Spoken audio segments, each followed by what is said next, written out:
What were you doing before getting into millwork, and how'd you get into the business? So I'll never forget, my dad called me up one weekday, and I was at home. That was before we had cell phones or anything like that. We still had a landline.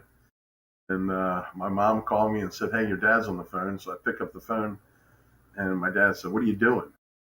I said, "It was summer." I said, "I'm getting ready to go out and hang out by the pool." And he said, "Well, how about if you come to work?" And I said, "I'm 13 years old." And he said, "I know, but I need some help." So I said, "Okay." So he came home and picked me up, and I started in the shop, sweeping floors, um, cleaning toilets, and loading the Coke machine. I'll never forget, my first paycheck was a little over $32. I made a copy of it on the copy machine that Friday when I got it, and started going to work every day. And you know, I enjoyed being around the industry. I enjoyed being around the people. And even earlier than that, so that was when I was 13. When I was 6, I would actually go into the mill with my dad on the weekends, and I would take scrap and I would break it up and make kindling wood out of it. And I'd take it home and I'd make little bundles of kindling wood and put them in a wagon and take them around the neighborhood and sell them for $1 a bundle to make a little bit of money. So I guess that's where I started with my entrepreneurial spirit. But fast forward again, 13 years old, working in the shop, and then started just paying attention to what was going on in the shop. And came back, high school, started doing a little bit more. I was dressing material and starting to build some doors, here and there with some people, not fully, but, under their tutelage. And then I would run the molder a little bit. I learned how to run some of the machinery. Went away to college and came back, and in the summers started to learn a little bit more about the retail part at the time that we had.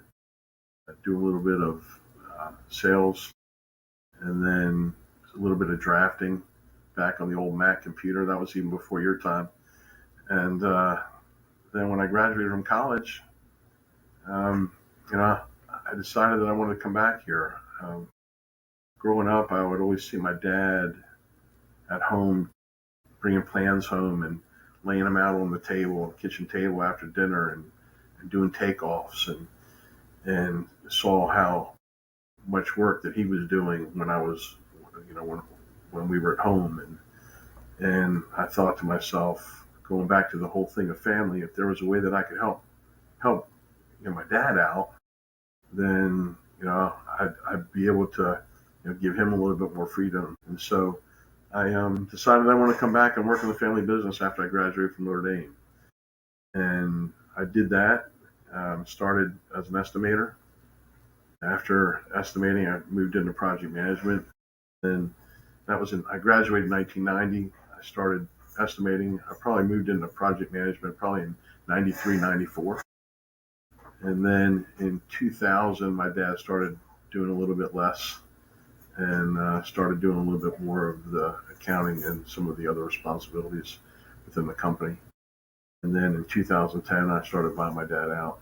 And now I'm pleased to say that my youngest son is with me now. So he's been here since March, and trying to learn the business himself. And so that's pretty exciting.